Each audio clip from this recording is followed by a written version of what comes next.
What is going on, everybody? This is Blast Beats, hosted by yours truly, Zach, and we are back again. I am moved into my apartment. We are ready.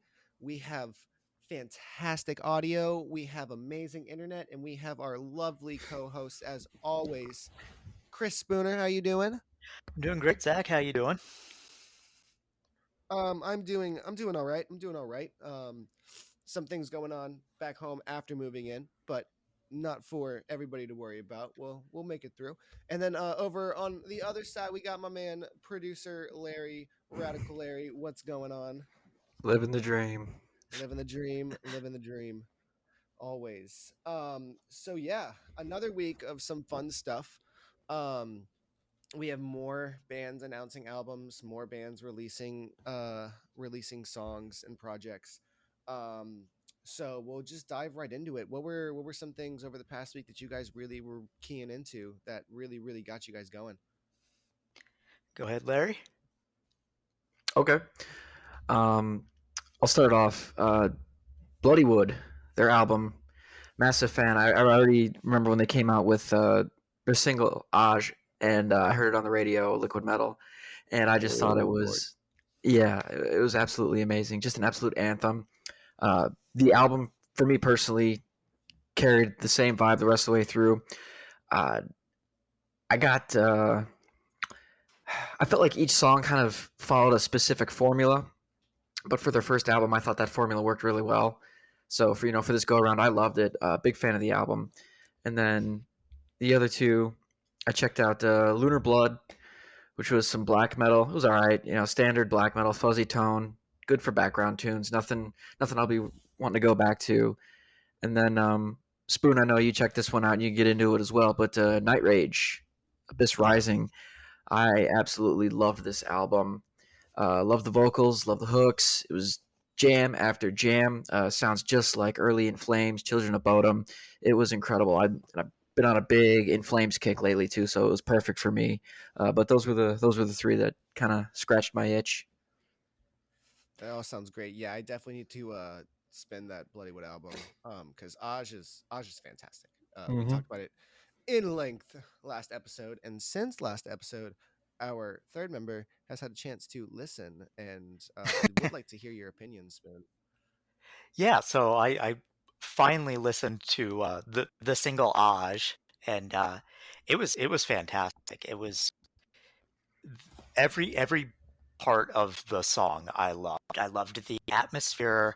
I loved the the instrumentation. I loved getting some woodwind in there with the flutes. Um, the harsh vocals in Hindi were great. Uh, every piece of that song really worked, and I thought it was the highlight of the album. I've listened to the whole album, and I wasn't feeling it as much as Larry was. It just kind of, like you said, it was really kind of formulaic, and it seemed like every kind of Yeah. song followed the same kind of song structure, chord patterns, and what really kind of Yep. detracted from it for me was the clean rapping. I don't mind rapping in my songs. I love it if it's done well, um, but for me, it just went to the well too many times. It seemed like every song, the rapping had the same kind of flow, had the same structure, had the same rhymes. It just felt like beating a dead horse when it got to the end of the album.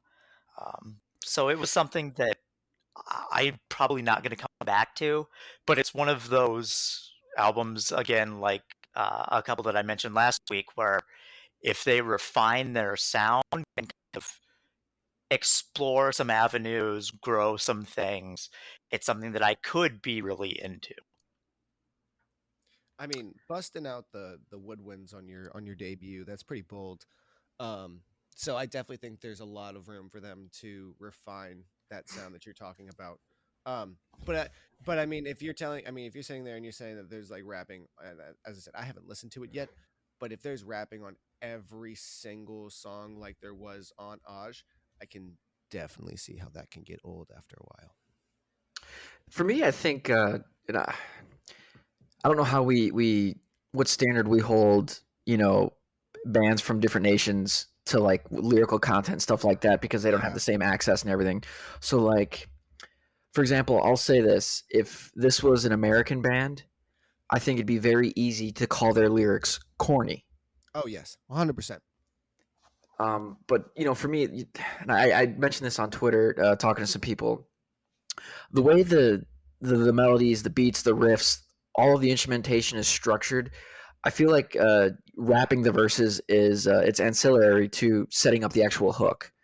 I'm thinking if you try to speak the words or sing it in some sort of tone or key, I don't think it sets it up as well as it would via rapping. Even though if you really sit down and listen to it, it's probably corny, but it's it's like sometimes corny's okay.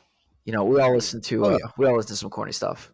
Oh, one of our favorite bands is a horror parody ripoff. That's all they are. I love Iceland Kills, but that's literally all they do is make horror songs. Like, or are you guys familiar with Our Last Night? Is that Yes, yes. they're a I'm cover not. band. They have their own music, which is fantastic. But all they'll ever be known for is all those covers because they just fucking crank them out and crank them out and crank them out. But I So think in this instance, for now, I'll probably get tired of it if it's the same formula. For now, I think it works as an introduction. yes, I mean Yeah, debut. That's where I'm saying like debut. You have to start from somewhere. You have to start from somewhere. And if this is the start, at least for me, with the instrumentation I've heard on Osh, as I said, I still have to give it a playthrough. But from what you guys are saying, that holds up. That's a great base to start from. And you can only refine that. You should only be able to refine that sound more. Let me give that qualifier in there because there's been plenty of examples who have not been able to do it. But then that's where we get into your wrinkle, Larry, of the fact that this is an international band. So it's not like we can apply the same American lens as we normally would because there are different themes and motifs and uh like as you said, access to different things. So yeah, that was something I didn't necessarily take into consideration first time around having this conversation because I was like, yeah, just another metal band. But no, they're an folk metal band. How many of them do you have in your music library? yeah. I mean, admittedly, folk metal is not something that I dive into very often. Um, but yeah, it was a strong debut, and it was the building blocks are definitely there, and I'm going to be looking to see where they take their sound, where they go with it, how it evolves.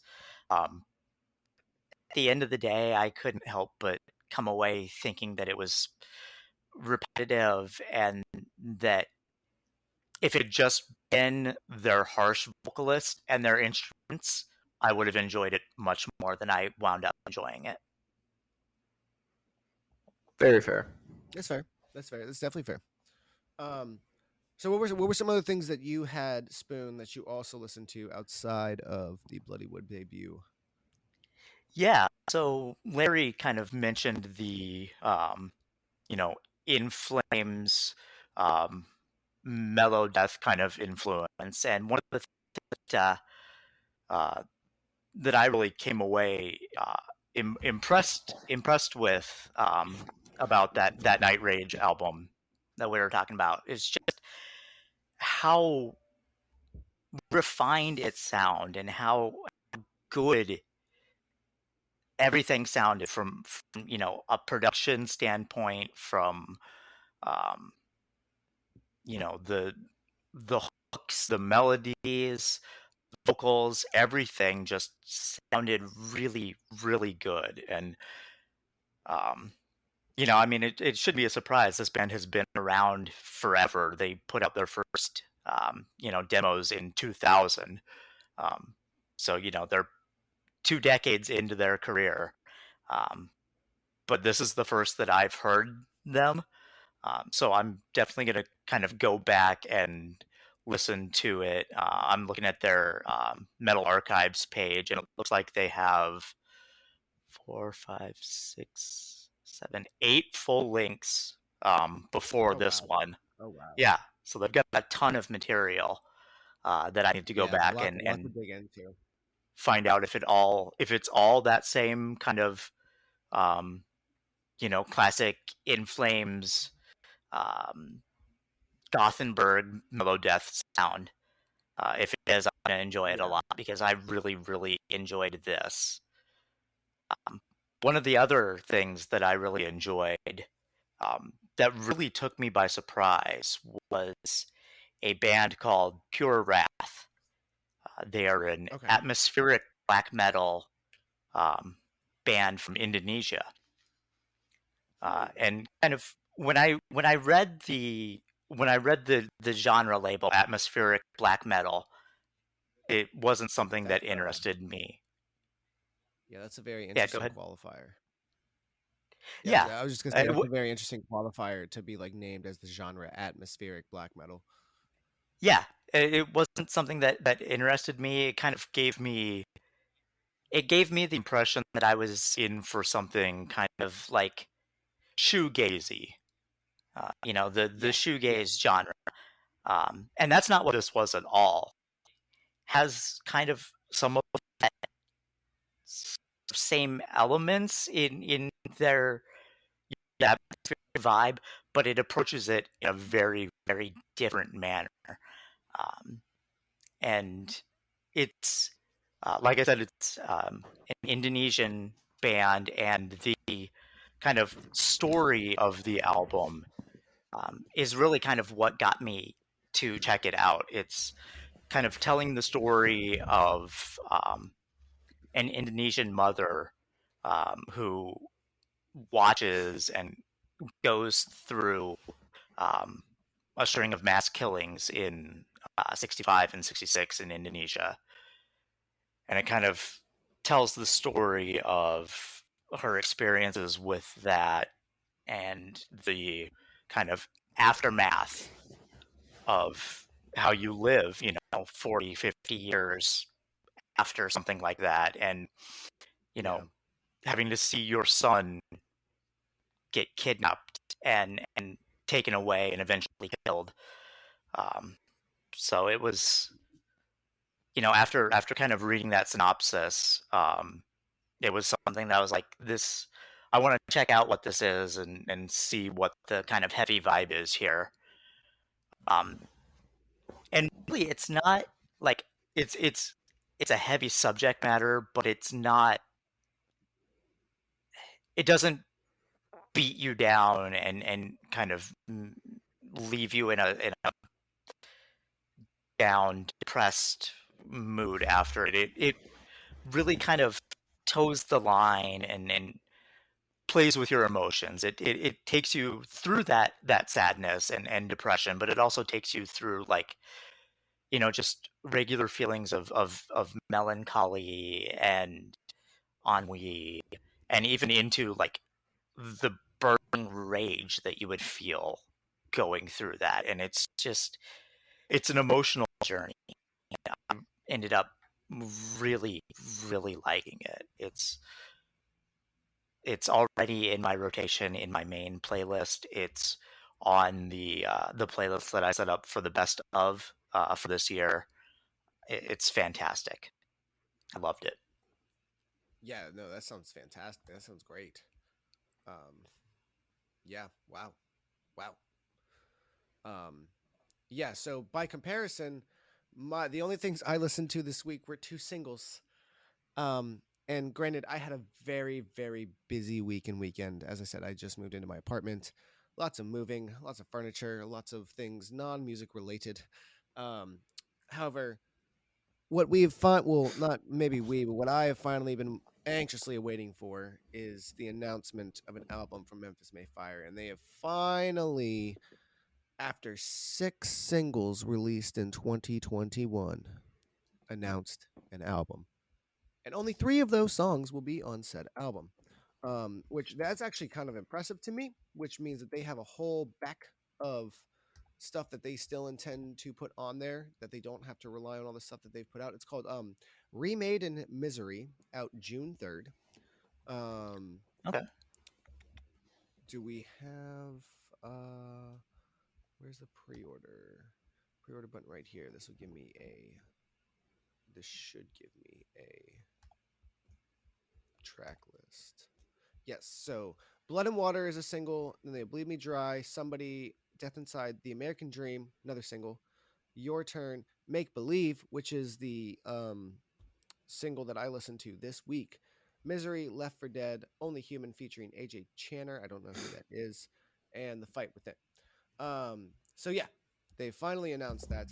Secondly, I did listen to a song on whim before we recorded from a band from Richmond. I had no idea these dudes were from Richmond. Bad Omens released their new album tomorrow. And I was listening to their song. What was the one they just released this past week? I was in the metal category. This was in the hard rock. Their song "The Gray." I want to say it's the second. Oh no, it's like the fourth or fifth single they've released. They have a 15 song album coming out tomorrow. And I was digging The Gray. And I definitely want to listen to the rest of that project because I gotta support my Virginia peeps. You gotta rep the state. You gotta rep the state. Richmond is loaded with good bands. Oh yeah, Yeah, they are. Richmond, Charlottesville, Norfolk, Newport News, 757. Even like encroaching upon DC in that Northern Virginia area. We have a lot of like weird like music zones in Virginia.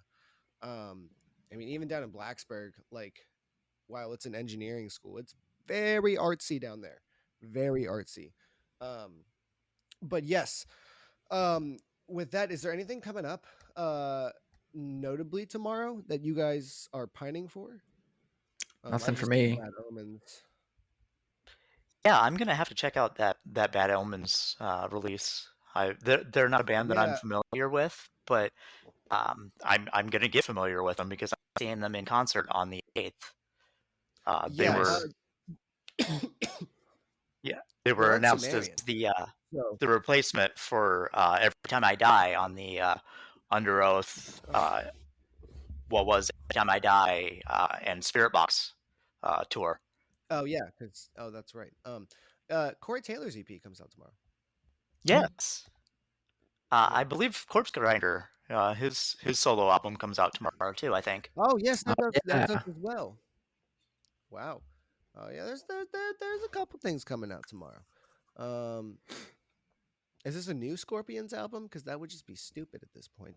Yes, Um, yes, it is a is new it Scorpions Rock album. Believer? Yep. Oh my gosh.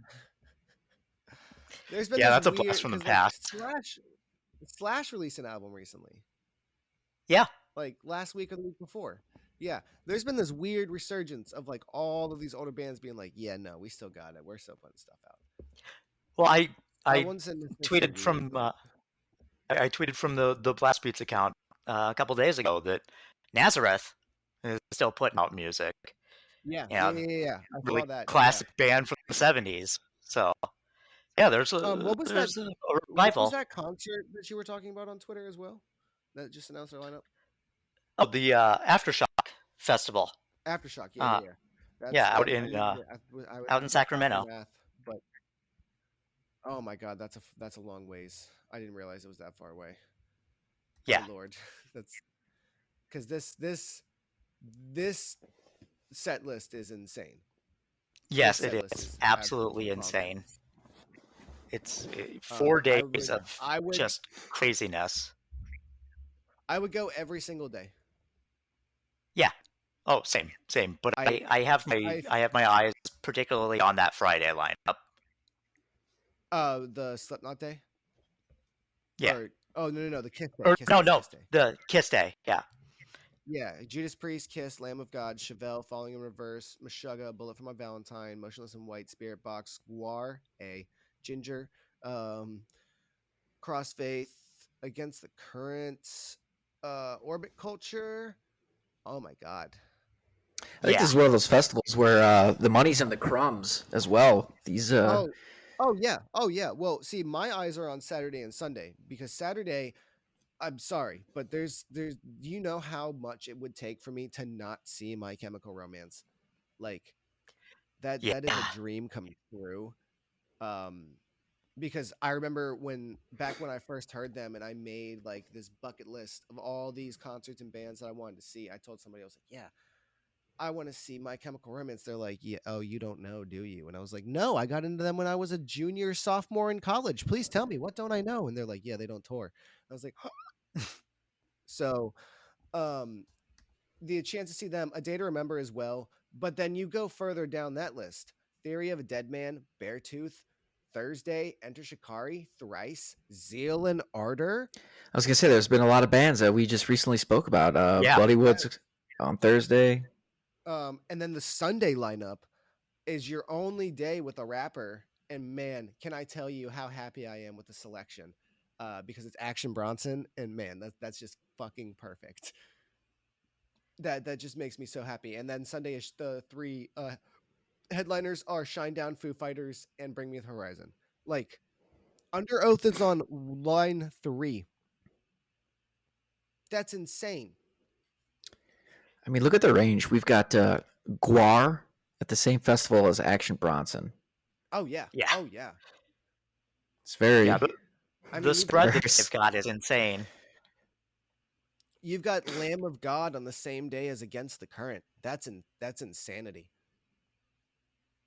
That's wild. Because Against the Current is very pop punk electro, and Lamb of God is not. It makes me think of the meme for the When We Were Young festival where it was like people there to see Dance Gavin Dance, and then behind him it's Code Orange warming up for their set. Yeah, it's just When We Were Young, but for metalheads.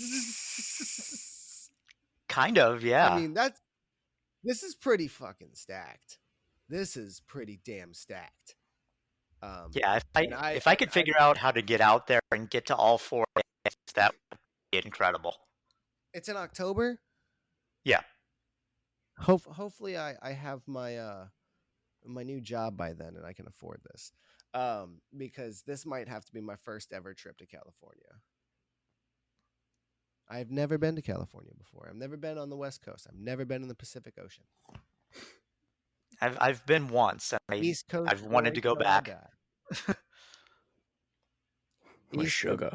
The amount of times that I've been to Virginia Beach is just stupid. It's just stupid. It's not even a good beach. But yeah, awesome stuff coming up. And as we did last week, I posed when we made the when we set down a date. Now, granted, I'm on a slight quarantine right now, so our original recording date is a little bit after, because I thought we were going back during the day. Because I was like, yeah, I mean, if you guys want to do 10:30, but I love the one in the afternoon. This is so much more convenient. So much more convenient. But yes, so last week we posed our halftime show question, talking about which bands that you would like to see in the vein of our podcast being metal rock. Which bands did you want to see in the halftime show? This week, we're going to talk about our favorite hooks or choruses of all time in the rock and metal areas. And man, we'll kick it off with you guys. I mean, where do you guys want to start? Spoon, you can lead us off. Yeah, well, I mean, if you've listened to the show, you probably know where I'm going with this, but, I gave it a lot of thought. There are a lot of great candidates, but I just keep coming back to Master of Puppets. It's gotta be my choice. The build up and the chant master, and just how it builds and builds and builds to an incredible frenzied solo and finish of the song of one of the most iconic metal songs of all time. How can I not pick it? So one of my selections is actually a different Metallica song. I've got one from that album as well.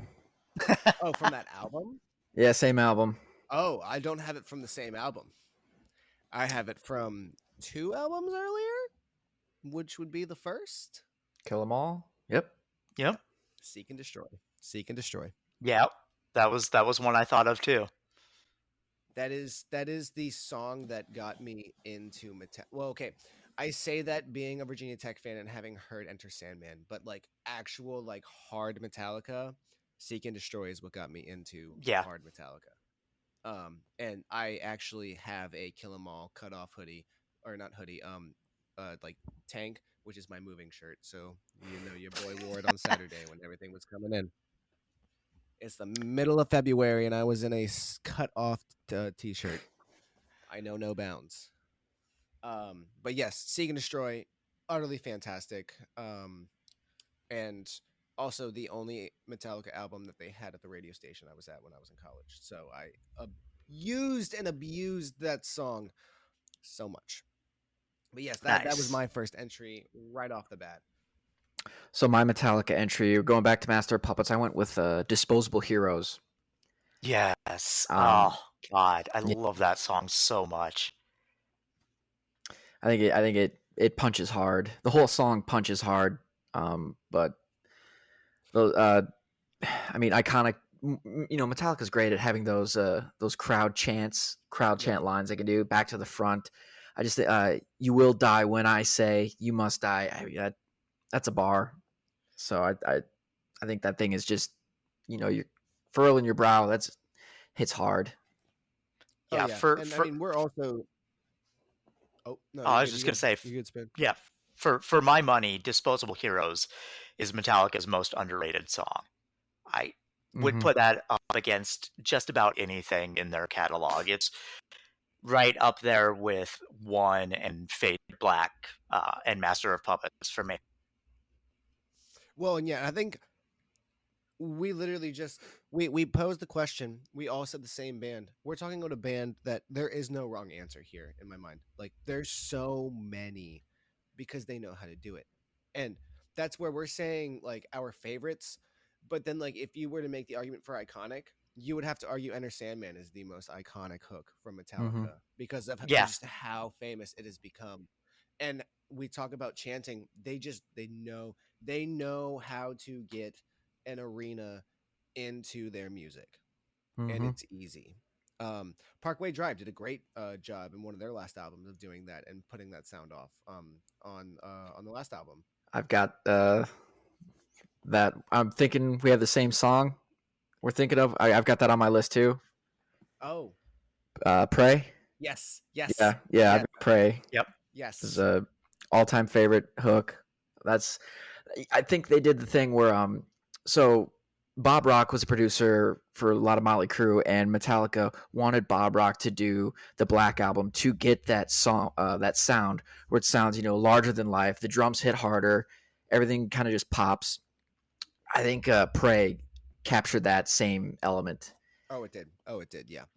Um, my next entry, and I'm actually throwing it to last episode as well. Best of You by Foo Fighters, I can see Okay. it. Yeah. which is now a meme. Absolutely, that song. I mean, there's a lot of Foo Fighters songs that you could pull from, but that one's more of just like hilarity when I hear it because like the amount of inside jokes that my friends and I have with the best of, and you'll give her the best, the best, the best, and then it just keeps going on forever. Doesn't stop. No, but yeah, Foo Fighters have some really great hooks as well. And I mean, I've always been the side to come in from the rock and softer side of things. But yeah, they're one of my very favorite favorite hookmeisters. I was gonna say Blink 182, but it's really all the small things, and I feel like that is only so popular because of how obnoxious Tom DeLonge's pronunciation of words are. Um, it's great. It's a great song, but I don't know. I don't know. I don't know.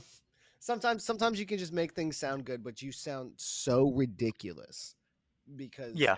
and like that has been meme to death as well, and that's why forever and today I'm so happy I saw them with Matt Skiba and not Tom DeLonge. I got a serious Mark Hoppus. We got any others? Because I got a small list going. Oh yeah, no. I've Yeah, got I more, got but I didn't know you were trying to round it, like go around. Yeah. So the only other one that I really kind of gave a lot of consideration to is again going with another classic, old school classic, Run to the Hills, Iron Maiden. Ah, Again, just for the build of yep. Bruce Dickinson just going his ooze and chanting and building up to the gallop at the end. It's iconic again, and I've never been a huge Iron Maiden fan, but I got to give props to Run to the Hills. You think it's better than Number of the Beast? I think so, yeah. I would say overall as a song, maybe not, but as a hook, maybe No Run of the Hills has the better. Because I mean, Number of the Beast is is iconic, but like that's where like the overall composition from start to finish might be better than just the hooks comparatively. Yeah. I feel you. Then, What else you got? What's the next one on the list, Larry? uh, so I've got a few from my favorite bands because I want to be personal, and then also I think this is for my money the absolute most underrated song, hook, everything. Are You Dead Yet by Children of Bodom. Oh, I don't care what genre yes. you lean into. I don't know. I don't care if you are, an elitist, a gatekeeper, you only like your black metal or you go all the way to the other end of the spectrum. If this song doesn't get your head moving, I don't value your opinion. I think this is just a You said perfect Children of Bodom, and what was the song called? Are You Dead Yet? Are You Dead Are you Yet? dead yet? Everything from the vocals to the riff backing it, the bridge to the riff, I think it is perfect and it's also underrated. I will have to give that a listen to after we get off. Um, my next song would be "In Between" by Beartooth, um, because if you have to pick a Beartooth song, it's that one. Um, I would actually argue that there are some ones on Disease that could come and compare with In Between.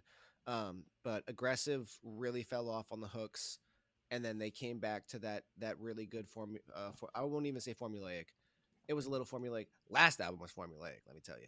Yeah. It took me a couple listens to actually get into that album because it was a bit too structured for my liking.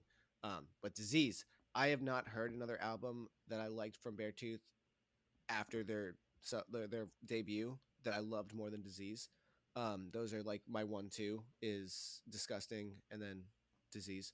Um, but yeah, in between, there's a couple songs on there like Greatness or Death. Um, I would have to look at the track list to pull them off the top of my head because it's been a while and I have more of their newer songs. But yeah, in between by Beartooth, that's a solid. All right, Spoon. Uh, those were the only ones that I had. Okay, so I'm gonna go back to Beartooth then. All right. Disgusting. My all-time favorite song by Beartooth, Body Bag. Oh yes, yes. Uh, That that whole album. yeah, I think Body Bag will put hair on anyone's chest. Oh, 100%, It's 100%. it's I think it's authentic. It's just perfect. I don't really know what else needs to be said because it's just one of those things where it's like it's good meat and potatoes, heavy riff. Beaten in lips. I mean, we can go on and on about the album. Well, yeah, but that chorus right there. Yep. Because I mean that's the context of that song is literally is child abuse. So that one's gonna I mean that hook is going to go hard because it's them fighting back against the abuse. So yeah, that I hate to say they peaked because I don't feel like they peaked, but they set such a high bar with the first album that it was going to be very, very difficult to ever return. That thing was pretty sweaty and grimy. Yeah, no, disgusting was incredible, and that's I like aggressive, but it's not anywhere sonically close to disgusting, like not even in the slightest. Yeah, I mean to an extent they're two completely different bands, um, That album was very, and I think the problem is that Caleb goes too hard and he tries to do everything himself Yeah. where he could easily probably give the other guys a little bit of responsibilities to take off so much of the pressure to where he is still the overarching creator and like influencer of the sound, but he is also getting it so that way like he's not just handing over, because that's basically what he does is he writes every single instrument, every single like beat, and for everything, and then just hands it to the rest of the members once it's done, and it's just like, here you go, this is the album. On this last album, he didn't even do that. He just recorded it himself. Now that was due to the Oh yeah, pandemic, yeah, but yeah. But that, I mean, he's continuously done that, and like I get it. You were in Attack, you got this start way early, but I mean, I guess I don't know if they've all signed off on this, because I mean, man, what a way to like join into a band and just be like, hey, all I got to do is play the music. That's it. You don't need my input on anything. I could do that. I could like teach me how to play an instrument, and I will do that. I have to be making more than I'm making at Wawa. That has to that would have to work out. But like from the other side, you've got one dude who's so like there's so much pressure on him, because if you say the album flops, who are you really saying flops? It's not the band, it's Caleb. Yeah. So it's very interesting. That's why like I don't like I don't like reeling on bands a lot, because I also understand that that is their work. Sometimes like there's been some bands like Crown the Empire that it took them a while to get out from underneath the labels to do their own thing. Um, but Caleb Shomo has had every opportunity to do whatever he wanted the entire time. And it's just been interesting to see how they've weathered this path since they've started. Because they were pretty well known very quickly. Yeah. indeed, they're blowing up too. Yeah. Just kind of coming back to the whole doing everything yourself bit, you know. They started out the gate so hot with Disgusting, and Aggressive was good. I really liked their latest album, but it's not to the caliber of their earlier stuff. Right. And I do kind of feel like Caleb and Beartooth as a band could probably benefit from another voice in the room having some creative influence. Yeah. That's where it gets really even more interesting, because I don't know, because they still have pretty much all the same members that they've started with, and I'm looking at the picture now. But I'm surprised that oh my gosh, they don't even name a single other member in Apple Music's like little blurb about them. It's just Caleb Shomo. So Yeah, there I you mean, go. that doesn't That's surprise your me. definitive answer.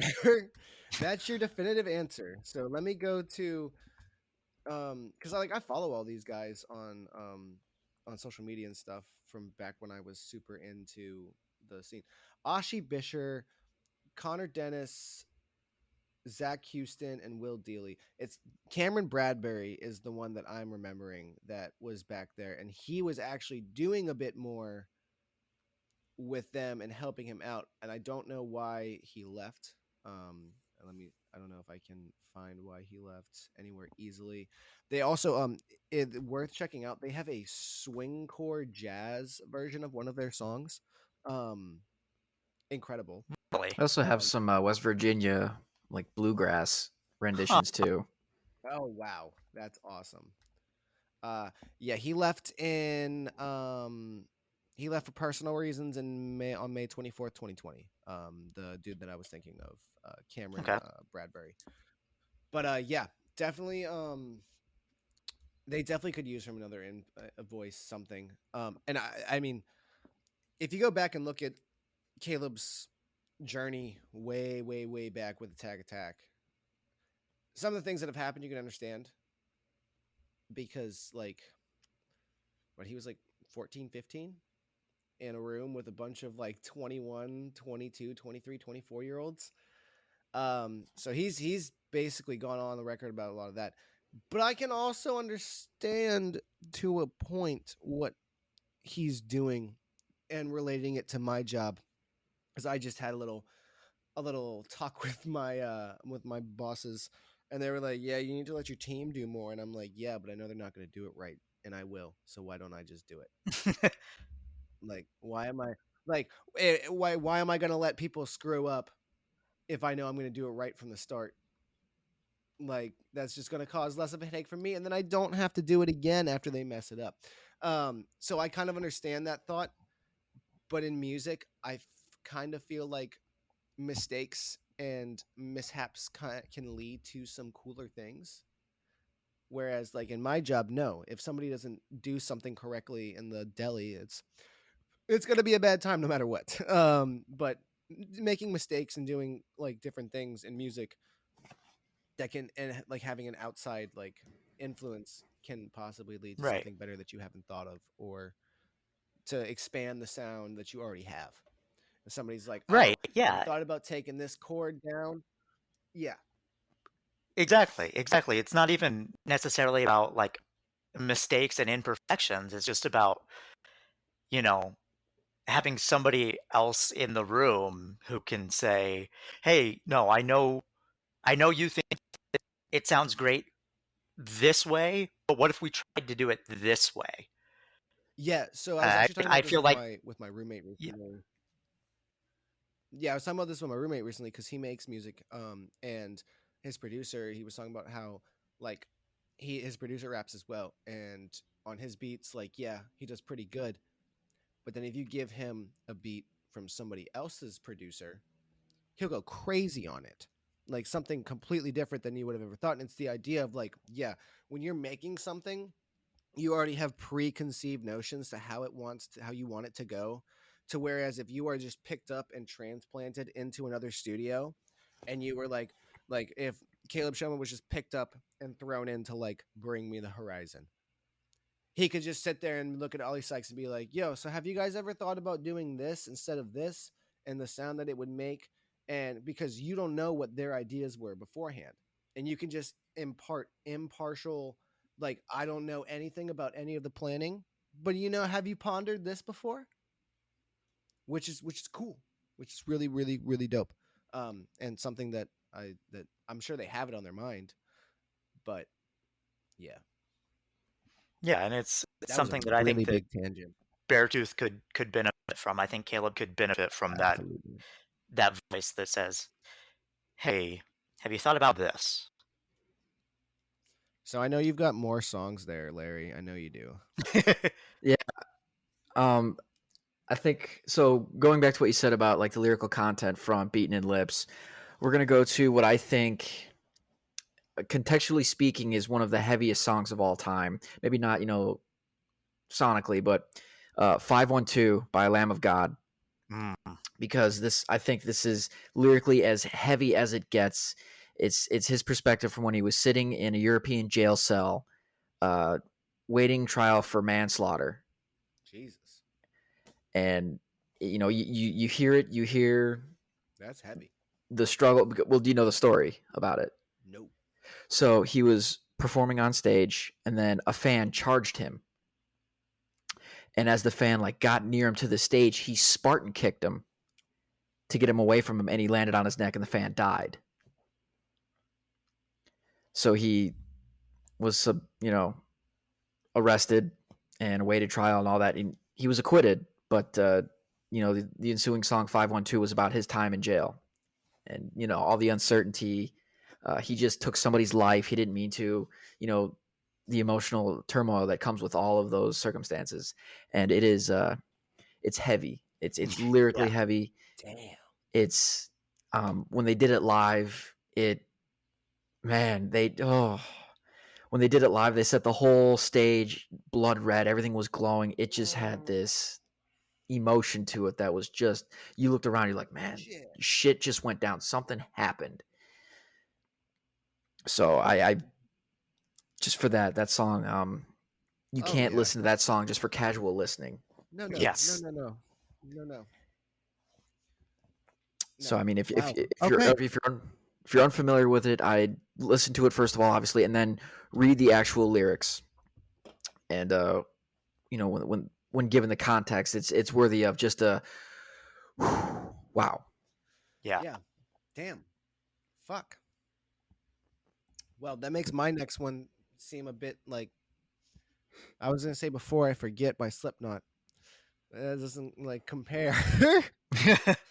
Jesus. Oh my god. I mean, I can Fucking bring Lamb the of mood up. God? Like Yeah. lead singer of Lamb of God killed somebody on accident. Mm-hmm. Yeah. Jesus. Well, because it was also, shortly after Dimebag had been shot. Yep. Oh my So, like, god. there's that, They were and they were all on like on high alert, like, no, don't get close to me. Who are Yeah. you? Yep. Jesus. Good Lord. And then, I mean, if to bring the mood up, my my guilty pleasure, biggest guilty pleasure for a song, "Kickstart My Heart" by Motley Crue. Yes. Panama by Van Halen. Outstay. See, now we're back to a happier song. Well, happier sounding songs. Happier sounding, yes. Happier sounding. I'll say Jump. Not for me. I'm not gonna do Jump. Yeah, no. Hot for Teacher. Yes. That Yeah. song bangs. Van Halen had a lot of great hooks too. They did. Yes. Both in the in both eras. In both eras Yes. of Van Halen. Yeah, I mean, Sammy I'm Hagar had his own. yeah. I'm always going to prefer Dave Halen to Van Hagar, but they both had iconic songs, and both eras really knew how to write a hook and how to get the crowd pumping and vibing with the music. A little back to a little sombering, but just a hook that took the world by storm. Can You Feel My Heart by Bring Me the Horizon? Very good. Yeah. Yeah. I think that's one of those. I think the beat really enhances it. Yes, I absolutely. definitely think that was also at the start of like the mental health becoming a bit more like mainstream, like Yeah. starting to come out and be a bit more of conversation. And that was just like, oh my god, Bring Me the Horizon is talking about like I can't drown my demons. They know how to swim. Like that was just like, all right, yeah, relatable. Shoot. See, and what's also funny is if we went other genres too, this list would just become so much bigger, so much bigger. I'm gonna do a back to back here from the same band. I'm gonna do one that's probably more well received, and then my personal favorite. We're gonna go. I feel like this list would be invalidated without Linkin Park. Yes. Okay. So for just more well received, we'll go In the End. But my personal favorite from Meteora, Nobody's Listening. Mm. For me, I think that's one of the greatest songs that nobody's listening to, pun intended. Remember when they did the were they the ones that did the Transformers song? Yeah. Yeah. Well, which one? I think they did two. Okay, yeah, I was gonna say I thought they did too. But like the first one was really, really popular. What I've Done. Yes. Yeah. Yes. I just had another one that I found on my phone. Right Back at It Again by A Day to Remember. That was the Common Courtesy album, the first album after they won their lawsuit against Victory Records. Because they have the phone call for when they found out as an outro on one of the songs in the album. Nice. I like that. I like those nuggets. Well, then there's another one. I forget which song it is. So before this album, they released Homesick. So it was 2013. They had Homesick, and the ending goes, it's just this nice harmonized bitch from all of the band members, and they're like and in the conversations they're like, can we keep the bitch, please? And he's like, oh, you like the bitch? He's like, no, I like the bitch in fucking Homesick, which means they recorded it for a song on Homesick and then cut it. Victory cut it. So because they were their own label, they put it on Common Courtesy because they could. I like that a lot. Nice. Yes. I that respect album. I respect the level of petty there. Oh well, like that, because I mean, not anymore, but like Victory was pretty sleazy back in the day with their Yeah. deals and what they were doing, and to have a band of that I mean that size, I mean, A Day to Remember is huge in comparison to some of the other bands that they had on their label. That to have them revolt as hard as they did, and then not only that, but there's like a good 5 or 6 songs on there that is just like savage FUs to Victory Records of just like, yeah, no, you guys suck. We made it out and we won. Because that was all, I think that was always the thing stopping people from doing anything, is they're like, well, what are we going to do? We don't have enough money. We can't afford this. They're a label. We're going to lose. It's always the idea of going up against your like place of work and being like, no, they will always be able to like out resource you Yeah. because they have more resources as opposed to one person. But no, I didn't remember could. And then they made it fantastic on their album afterwards. Common Courtesy is a bop. I need that on vinyl. But that was all I had for my list. I didn't want to start to get things oversaturated. Oh no, you're good. I just started going through my Apple Music. I mean, or my music library. I was only on the D's. We didn't even get that far. I already had some like popped out in my head, but like not fully. And that's where I was like, if we could have gone even further. I mean, if we popped into like emo and pop punk, oh, it's over. Oh, it's over. Thanks for the memories. Oh God. Yeah. You're gonna start to lose me fast. Fall Out Boy, come on. You're gonna lose me real quick. But if we wanted to come back to Linkin Park, I think if I was going to choose anything from Linkin Park, for me personally, it would be Breaking the Habit. I love that song. I do too. It's hands down my favorite. See, I think we can, maybe not the same level, but we can put Linkin Park in the same category as Metallica, where it's like you've got so many choices that you can use for like their best hook or your favorite hook. Yeah. And I feel that bad about absolutely. leaving. I want to say Faint. I want to say Lying My Way From You. I want to say Runaway. Like there's about 10 other songs that I'm like, but this song kicks. Like, I just want to pay the proper respect, but I also don't want to oversaturate the list. Yeah, I mean, you could choose so many different songs. Crawling, Paper Cut. Mm-hmm. There's just so many choices from them. Yeah. So many choices, and as we've pointed out, so many great hooks in rock, metal, all music. If you don't have a good hook, how are you hooking people into your music? Exactly. But pun intended. Yes. So, as we've stated, some awesome music came out last week. We've got some stuff coming up. Bad Omens tomorrow. Corey Taylor's new EP. There's stuff. We've got everything coming up. I'm back in my apartment. We've got solid times and solid opportunities. It was like almost pretty much a week. We're getting back on schedule. So this has been fantastic. We're back with episode. Is it episode 11? 11. That's what it says up top. Yeah. Yep. But yes, we're starting to crank it out, get content rolling. And we will be back in about a week to talk to you guys again and keep you guys in the loop of everything that is going on in the rock metal worlds as far as new music and news and the haps, as well as our one question that we have been rolling out here. So please be sure, if you have a specific song that you really enjoy the hook or chorus to, please or let us know at ATB_blastbeats on Twitter. Let us know what you got going on. Let us know what really scratches that itch when you turn that song on and you're just like, yeah, the head's going.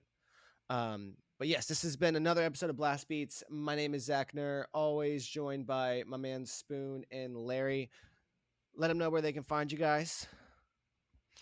Yeah, you can find me on my personal Twitter account at Spoonful of Sport, or you can find me tweeting Blast Beats at ADB_Blast Larry? I'm at Radical Larry 007, and then I'll also be hanging out with Spoon and Zach on the Blast Beats Twitter page as well. And keep in mind, we also have our other things going on outside of Blast Beats. So if you're into sports, you're into other things, be sure to check out our other content. But yes, this has been another episode of Blast Beats. We'll be seeing you guys very soon. Stay awesome, stay classy, and rock on.